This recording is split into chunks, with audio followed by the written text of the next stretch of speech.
basic video on understanding the repetition ranges within a movement.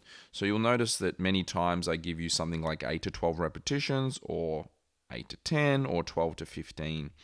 Now, the key thing here is understanding that in order to get the most out of your workouts and therefore your results, you need to make sure that you work close to a failure point of a given exercise within a full body resistance movement. What that means is that you're working really hard to the point where you feel like the muscle no longer can produce the force that is required to perform the movement with good form. So if you can do 12 repetitions quite comfortably on something, or let's say you even do 15 repetitions in this exercise A1 on something like a double leg hip thrust, if you can get 15 repetitions, that means that you should probably consider level 2, right? Now, the reality is though, like I said, within the actual movements, 8 to 12 repetitions simply gives you a range to work within, depending on where you're at as an individual.